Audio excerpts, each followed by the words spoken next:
Saya masih teringat TPL itu datang ke Toba, perusahaan-perusahaan keramba jaring apung ada di Danau Toba. Ketika itu tidak ada permasalahan di jalanan, di perkampungan, di hutan, di danau.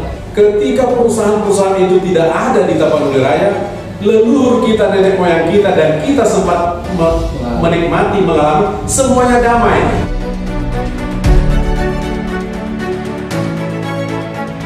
Selamat siang, saya akan meluncurkan Berita TV. Hari ini kita baru saja mengikuti acara AKBB Universitas Kristen Batak Protestan yang mengadakan doa bersama merawat bumi di Samosir. Nah, hari ini hadir teman-teman dari penggiat lingkungan, aktivis lingkungan di kawasan Toba yang selama ini terus bersuara untuk perbaikan lingkungan di kawasan Toba. Langsung aja kita sapa para narasumber kita hari ini. Poras semuanya. Poras.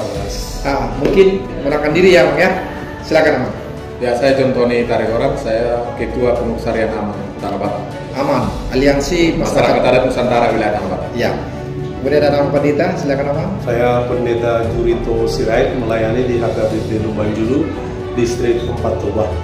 Sekarang juga dipercaya oleh PG Cibaisi ya. Ya, masuk sebagai anggota yang diharapkan bisa memberikan kontribusi sedikit. Memberi suara ya. Kemudian ada KSPPN, silakan Bang. Ya, saya Rocky, saat ini sebagai Direktur Eksekutif KSPPN. Baik, dan terakhir tokoh yang luar biasa, silakan Abang Dimpos. Ya, saya Dimpos Manalu, saya seorang dosen atau akademisi. Baik, nah langsung saja nih Abang Dimpos Manalu mewakili teman-teman dari akademisi ya, yang selalu konsen dengan lingkungan, khususnya lingkungan kawasan Toba. Persoalan lingkungan, khususnya kerusakan lingkungan di kawasan Toba, baik dari Tobanya maupun pohon-pohonnya oleh perusahaan-perusahaan, baik perusahaan-perusahaan yang dianggap perusahaan nasional maupun lokal. Nah, sampai saat ini bagaimana Anda melihat upaya-upaya yang dilakukan oleh para penggiat-penggiat lingkungan, khususnya hari ini juga ada suara-suara kenabian daripada KBP. Silakan. Iya, saya menyambut dan saya melihat ada satu situasi yang baru sekarang, di mana gereja HKBP menunjukkan sikap yang begitu tegas ya, dan begitu bagus menurut saya, karena selama ini kepedulian atau aksi-aksi terhadap krisis lingkungan yang terjadi di sekitar Danau Toba itu lebih banyak disuarakan, katakanlah kelompok masyarakat sipil atau NGO lah ya, NGO lah secara khusus. Nah, meskipun sebenarnya aksi yang dilakukan oleh HKBP ini bukan hal yang baru ya. HKBP sejak periode ke periode kepemimpinan itu selalu menunjukkan sikap terhadap lingkungan di Danau Toba, walaupun tentu juga ada dinamika sesuai dengan pergantian kepemimpinan. Tapi setiap pimpinan HKBP saya perhatikan itu ada up and down ya, ada dinamika naik turun terkait dengan sikap terhadap krisis lingkungan. Kali ini kepemimpinan Purusca ini, apa Anda melihat ini ada yang disebut dengan apa ini? Ya, ini kepemimpinan Eporus yang baru, Amang Pendeta Opuya Eporus, Pendeta Dr. Victor Tinambunan. Menurut saya, ya ini saya kira konsisten dengan sikap HKBP yang selalu peduli terhadap krisis lingkungan di sekitar Danau Toba. Dan secara khusus Opuya Eporus Tinambunan, memang saya tahu bahwa beliau punya concern dan juga secara akademis kuat di lingkungan ini. Jadi menurut saya itu saling mendukung. Nah, sebagai sivitas akademi ini, bagaimana Pak Dimpos Manalu melihat pentingnya peranan daripada para pengajar universitas untuk bersama-sama menyuarakan ini, khususnya di kawasan Toba ini? Ya, tentu sangat penting ya. Tetapi kan di Danau Toba ini kan aktor yang paling penting kan gereja. Iya. Ya, NGOs, masyarakat sipil dalam konteks NGOs yang biasa dilihat sebagai katakanlah kelompok yang peduli kepada isu-isu lingkungan itu kan nggak banyak. Iya. Ya, ada KSPPM, ada Aman. Iya. Mungkin kadang-kadang teman-teman yang lain, Walhi, Bakumsu dan lain sebagainya itu datang dan pergi. Tapi yang menetap di sini ya dua lembaga ini. Tapi yang selalu ada bersama dengan rakyat itu gereja. Gereja. Ya, dalam hal ini HKBP, Gereja Katolik dan denominasi yang lain. Yang menurut saya memang mereka lah garda terdepan yang diharapkan untuk bersama-sama dengan masyarakat memperjuangkan kehidupannya. Iya. Nah, jadi kalau dikatakan aktor mana yang paling penting di Tapanuli? Kalau kita melihat, saya sebagai akademisi, realitas sosiologis dan realitas politisnya, yang memang aktor paling penting di sini gereja. Gereja. Dan saya kira ketika saat ini gereja HKBP di bawah kepemimpinan Opu Eporus Tinambunan menunjukkan sikapnya, menurut saya itu tepat dan pas gitu, ya. Karena mereka lah aktor yang paling kuat ya, paling dekat dan tadi secara sosiologis ada di tengah-tengah masyarakat. Kita yang sudah katakanlah tercerahkan di bidang lingkungan, kemasyarakatan, ya mestinya berbicara, tidak perlu diminta oleh siapapun, kita perlu berbicara terkait dengan masalah-masalah yang terjadi di masyarakat. Jadi buat saya ya perjuangan ini walaupun melelahkan, tapi kita nggak boleh merasa lelah. Sampai kapanpun ya Amang Pendeta mungkin bisa menambahkan, tapi sampai kapanpun kan ini menjadi sikap kita kan. Jadi saya tahu bahwa perjuangan ini panjang, sudah lama dan tampaknya seperti tidak ada ujungnya. Tapi bagi seorang yang peduli kepada kehidupan masyarakat, lingkungan, ini hidup kita, ini untuk masa depan masyarakat kita, anak cucu kita. Ya kita harus berinvestasi kan. Baik. Sebagaimana kita berinvestasi kepada manusia lewat pendidikan, kesehatan, misalnya, kita harus berinvestasi kepada lingkungan kita supaya ini nanti bisa lestari dan bisa dinikmati oleh anak-anak cucu kita. Baik, sebelum sampai kepada teman-teman KSPPM terkait apa yang terjadi di lapangan, saya ingin bertanya kepada Amang Pendeta Jurito Sirait yang selama ini cukup bersuara nih di media sosial dan juga ada seperti angin segar di Eporus kita yang sungguh memberikan perhatian yang luar biasa terkait lingkungan. Nah, ini seperti kegiatan yang sudah berseris nih, ada di Lumban Julu kemarin dan juga di Salah Lumban Julu, baru sekarang Samosir ya. Nah, bagaimana Amang Pendeta melihat ini? Apa yang sebenarnya menjadi tujuan AKBP untuk kegiatan ini? Jadi saya melihat pergerakan akhir-akhir ini dari kacamata iman, memang ini momentumnya, saatnya kita harus lebih giat lagi bersuara tentang masalah ketuhanan ciptaan, dan syukur pimpinan kita HKBP mengambil momen yang telah bergulir dimulai dari kawan-kawan pegiat termasuk masyarakat adat yang dari waktu ke waktu berjuang memperjuangkan hak ulayatnya. Nah, ketika pimpinan kita hadir dalam pergerakan itu semua, saya melihatnya satu angin pembaharuan atau dengan tahun HKBP yang disebut dengan transformasi, ada arah perbaikan ke depan nanti ke arah yang lebih baik dalam hal pelayanan ekologi, kebutuhan ciptaan yang menyangkut kehidupan kita sebagai manusia yang tinggal di bumi yang diciptakan Tuhan. Jadi dari kacamata iman saya semakin yakin tidak lama lagi memang alam Tapanuli akan semakin baik dengan tutupnya perusahaan-perusahaan perusak lingkungan itu.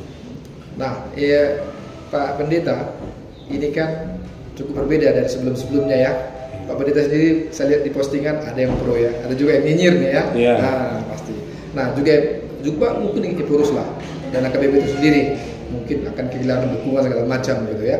Nah, sebagai pribadi yang dinyinyirin dan juga sebagai lembaga, bagaimana Pak Pendeta tetap bersuara lantang ke depannya?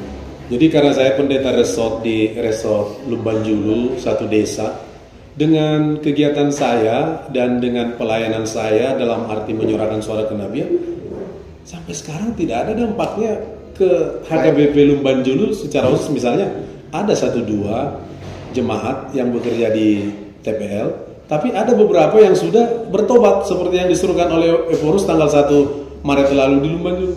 Dan dia punya testimoni yang saya sudah posting juga. Jadi pelayanan kami di Lumbanjulu bisa dilihat, ibadah bertambah 2 kali, yang dulunya 1 shift. Kalau akumulasi 2 kali ibadah ini, pertambahan jemaat yang hadir ke gereja di range 40 sampai ke 60 orang. Wow. Nah, meskipun saya dihujat, dibully, tapi saya semakin yakin, nah ini nggak seberapa ini, belum diludahi, belum disalibkan kan? Nah itu. Baik, makasih. Saya kepada Pak Direktur Program KSPPM, apa sih yang sebenarnya yang terjadi saat ini? Yang dirasakan penderitaan masyarakat akibat perusahaan-perusahaan lingkungan yang dilakukan oleh perusahaan-perusahaan yang selama ini melakukan itu. Nah, jadi yang paling terlihat ke permukaan kan terjadi perampasan tanah di mana-mana. Klaim bahwa tanah yang dimiliki oleh masyarakat adat itu menjadi tanah negara, menjadi cikal bakal semua problematika yang ada di kawasan Danau Toba ini. Nah, kemudian kehadiran TPL semakin memperparah keadaan ini. Awalnya mereka posisi tanahnya sudah dirampas, kemudian hadirnya TPL juga ikut memperburuk suasana ini. Bukan hanya dirampas, tapi juga betul-betul dirusak. Jadi beberapa masyarakat adat bahkan yang sudah berhasil melepaskan tanahnya dari negara, haknya dikembalikan, tidak mudah ternyata. Ada 3 misalkan sekarang di Tanah Batak ini, Pandumanis Pituhutan, Nagasaribu, dan di Adiak Koting, sangat bersusah payah mereka mengembalikan unsur tanah yang sudah sempat rusak ini. Jadi kami melihat apa yang sudah dilakukan oleh TPL di Tanah Batak ini bukan hanya sekedar perampasan, tapi telah merusak segalanya. Jadi tidak mudah juga bagi masyarakat sekarang untuk survive. Kalaupun itu dilepaskan hari ini, tidak mudah juga bagi masyarakat untuk kembali survive sebenarnya. Jadi perlu waktu kembali ya? Sangat perlu waktu kembali. Jadi aku bisa mencontohkan misalnya di salah satu dampingan kami, hanya untuk mengambil akar eukaliptus itu di 5 hektar mereka harus menghabiskan ratusan juta. Bayangkan yang sudah ratusan ribu rusak sekarang ini, berapa duit yang harus dibutuhkan oleh pemerintah dialokasikan untuk merehabilitasi. Maaf Pak Rocky, tadi ada masyarakat Siota mengatakan bahwa TPL, dia bilang TPL mengambil pohon itu langsung ke akarnya. Apakah untuk eukaliptus mereka tidak mengambil akarnya? Sama sekali tidak. Wah. Jadi mereka membiarkan akarnya tinggal di situ. Yang dimaksud menurut pengamatan teman-teman KSPPM sama Amal itu indikasinya kenapa buat mereka? Apakah mereka berharap tumbuh lagi atau bagaimana? Kita tidak tahu persis apa yang dipikirkan oleh mereka sehingga menyisakan itu ya. Tapi dari pengalaman dan penglihatan kita di lapangan, semua akar tersisa di lahan masyarakat. Nah, yang dimaksudkan oleh warga Sihotang tadi kan pohon alam itu yang dicabut. Karena itu mempermudah mereka untuk menanam eukaliptusnya. Tapi kalau bekas eukaliptus itu tetap ditinggal. Apakah kalau ditebang eukaliptus akan tumbuh kembali? Dari beberapa yang kita lihat memang akhirnya tumbuh kembali, walaupun misalkan itu tidak pernah dirawat dan dijadikan sebagai bahan produksi mereka. Tapi semuanya ditinggalkan di sana. Kerugian yang paling dirasakan masyarakat Danau Toba akibat kehadiran perusahaan TPL ini dan perusahaan-perusahaan lingkungan lainnya.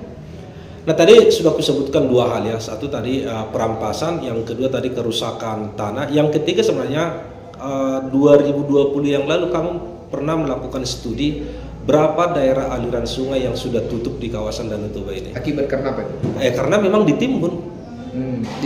Ditimbun oleh perusahaan TPL ketika melakukan land clearing untuk penanaman eukaliptus. Jadi dari ribuan anak sungai yang menjadi sumber air Danau Toba, hampir 400-an itu sudah tidak berfungsi lagi sebagaimana mestinya. Apakah itu bisa disebutkan juga makanya terjadi banyak kekeringan? Sangat berkontribusi besar. Hilangnya aliran sungai di hulu itu sangat berhubungan erat dengan keadaan Danau Toba kita hari ini. Berarti pertanian warga pun rusak karenanya. Sangat, dan itu sangat bisa kita buktikan misalnya Lagu Boti itu dulu adalah pertanian sawah padi, tapi sekarang kita lihat adalah jagung. Karena apa? Sumber air satu-satunya mereka itu dari Aik Simare namanya. Sementara padi memerlukan air banyak ya? Benar. Dan hari ini itu tidak berfungsi lagi. Akhirnya masyarakat yang beradaptasi dipaksa untuk beradaptasi dengan situasi terkini. Itu sangat mudah kita lihat di beberapa. Efek samping kepada masyarakat akibat itu? Ya krisis pangan. Krisis pangan. Akhirnya banyak misalkan kita temukan sekarang di beberapa tempat, kalau di istilah Batak kan ada dibilang eme jumpa eme, belum lagi selesai panen tapi masih ada stok. Tapi sekarang di beberapa di situ sudah jarang kita temukan. Berarti artinya sebenarnya itu saja yang dirawat oleh pemerintah itu sebenarnya sudah baik dibandingkan harus membuka lahan dengan pola-pola yang dilakukan di hukum hutan itu. Benar sekali. Jadi tidak boleh ada dua pilihan. Pemerintah harus memilih yang mana yang paling pas. Jadi menurut kami menjawab krisis pangan adalah mengembalikan semua wilayah-wilayah adat yang dirampas. Dengan itu sudah menjawab sebenarnya. Tidak perlu kita harus membuat program lain misalkan untuk menjawab krisis pangan. Karena persoalan petani hari ini adalah kekurangan lahan. Itu yang menjadi persoalan. Baik, apa harapan Anda sebenarnya kepada pemerintah pusat, pemerintah daerah terutama di kawasan Danau Toba ini? Selama ini kan lebih cenderung kebanyakan diam ya atas aksi-aksi masyarakat yang dilakukan perusakan atas lahan-lahannya oleh perusahaan-perusahaan bukan. Apa harapan Anda? Nah, sesuai dengan kewenangannya, mestinya pemerintah di setiap daerah memberikan pengakuan dan perlindungan terhadap masyarakat adat. Karena dengan cara begitulah, maka hak kepemilikan mereka terhadap tanah adat itu bisa dilindungi dan diakui. Karena kewenangan pemerintah daerah juga di situ. Nah, terhadap pemerintah pusat misalkan, mereka ini sangat berkepentingan dan punya kewenangan yang lebih besar. Mencabut semua izin perusahaan lingkungan yang ada di Danau Toba ini, kupikir menjadi salah satu alternatif untuk membangun Danau Toba ini. Baik, saya ke Aman nih. Teman-teman Aman kemarin ikut juga, Dimpo juga ikut, Pak Jurito juga ikut, Pak Rocky juga melakukan investigasi ke tanah pasca ke Bubukitan pasca terjadinya bencana longsor banjir di Parapat. Nah, boleh jelaskan secara konkret, walaupun kemarin sudah dijelaskan Pak Dimpo ya di videonya, tapi secara konkret apa sih yang ditemukan di sana sehingga menjadi faktor pencetus daripada bencana tersebut? Saya pikir pertanyaan ini tadinya lebih tepat karena mereka yang turun lapangan ya. Tapi yang kalau kita lihat, kita analisis dari peta ya, dari tahun ke tahun kan tutupan hutan di hulu itu selalu habis ya. Misalnya dari 20 tahun terakhir itu sudah ada 6.000 lebih tutupan hutan kita hilang. Jadi bisa dibayangkan kalau hulu Danau Toba itu sudah digundul, artinya kan akan berdampak ke hilir, termasuk ke Danau Toba. Itulah bisa terjadi longsor atau juga banjir atau bahkan juga kekeringan. Karena di hulunya sudah dirusak. Itu. Ya. Nah, Aman sendiri melihat bagaimana yang dirasakan masyarakat atas hal yang terjadi saat ini, yang betul-betul membuat penderitaan rakyat. Dengan beralihnya hak pengelolaan atas wilayah, misalnya ke kehutanan dan beralih kepada konsesi seperti TPL itu, masyarakat kemudian secara ekonomi dia akan rugi. Jadi dia menjadi miskin di atas sumber daya yang kaya. Karena tadinya dia mengelola wilayah adatnya dengan bebas, dengan leluasa mengelola hutannya, dia kan secara ekonomi tercukupi. Tetapi oleh negara diberikan kepada TPL, ini beralih. Ini sumber ruang-ruang kehidupannya beralih kepada perusahaan, sehingga dia kehilangan sumber kehidupan. Nah, kemudian secara ekologi, dia kemudian menanggung ulah si TPL, di mana sungai yang tadi misalnya mengairi sawahnya, dia akan kehilangan sungai dan kemudian berdampak kepada lahan pertaniannya yang tidak bisa dikelola, kemudian beralih dan harus dipaksa beradaptasi seperti Rocky sampaikan tadi. Tetapi juga mereka itu tidak saja kehilangan untuk lahan pertanian, bahkan sumber air bersihnya juga terancam. Artinya itu kan mengancam kehidupan mereka. Selain daripada itu, ketika tetap mereka mempertahankan itu, ya tidak jarang mereka mengalami kekerasan oleh petugas keamanan, atau kalau saya mengatakan itu preman ya. Kemudian orang menggebuki sebebas-bebasnya sebagaimana yang dialami teman-teman kita misalnya di komunitas di Dolok Parmunangan. Jadi mereka mengalami kekerasan. Juga mereka sewaktu-waktu bisa dikriminalisasi. Itu mereka ditangkap, ditangkap dan kemudian diseret ke penjara dan ke pengadilan. Lagi-lagi yang rugi siapa? Ya masyarakat adatnya harus hadapan dengan sistem hukum kita yang buruk. Hukum dan aparat kita yang hukum itu harus dihadapi oleh masyarakat. Ya tentu ini kan tidak berimbang. Bahkan sampai masuk sel ya. Ya mereka dipenjara, mereka kemudian seperti Sorbatwasi Sialagan itu dia divonis oleh Pengadilan Negeri Simalungun itu 2 tahun penjara, denda 1 miliar subsidi dari 6 bulan. Dia seorang lanjut usia, sudah 65 tahun, dia hanya bertani di tanahnya, kemudian ditangkap dan dihukum 2 tahun, didenda 1 miliar. Ini kan aneh sekali. Baik, makasih teman-teman. Mungkin mewakili semua proses statement mungkin dari Mang Pandita Judita Sirait, apa sih yang menjadi harapannya kepada seluruh masyarakat kawasan Danau Toba dan juga para pengaratonya untuk kita bisa bersama-sama menyatakan gerakan ini, gerakan yang perlu disegera diwujud nyatakan dengan menghentikan perusakan lingkungan di kawasan Danau Toba ini. Silakan. Ya, terima kasih untuk Green TV, Amang Stangan Fernando. Jadi yang saya pergumulkan selama ini setelah saya terpanggil untuk ikut dalam pergerakan sosial ini, saya masih teringat TPL itu datang ke Toba, dan saya masih ingat perusahaan-perusahaan keramba jaring apung ada di Danau Toba. Ketika itu tidak ada permasalahan di jalanan, di perkampungan, di hutan, di danau, di alam Tapanuli ini. Tapi ketika Indorayong hadir yang berubah menjadi TPL, keramba jaring apung, mulai dari Aquafarm, Java dan lain sebagainya, dan juga perusahaan-perusahaan yang lain, ada permasalahan sosial di Tapanuli Raya, di Danau Toba sekitarnya. Yang mau saya katakan seperti ini, mari kita renungkan. Ketika perusahaan-perusahaan itu tidak ada di Tapanuli Raya, leluhur kita, nenek moyang kita, dan kita sempat mengalami, semuanya damai. Meskipun ada klaim oleh Orde Baru, ini peta kemiskinan, tapi faktanya semiskin-miskinnya orang Batak bisa sarjana anak-anaknya. Iya.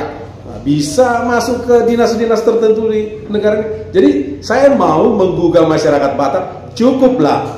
Hampir 40 tahun kita dijajah di bona pasugit kita. Keluarga-keluarga kita kehilangan haknya dengan sumber daya alam, dan apa yang mereka miliki menjadi tidak berarti oleh karena kerusakan alam juga. Nah, bahkan kita juga sering dipecah belah juga. Nah, itu juga. Nah, kekuatan mereka itu mereka pakai lewat tangan penguasa, lewat tangan preman mereka untuk memecah belah kita.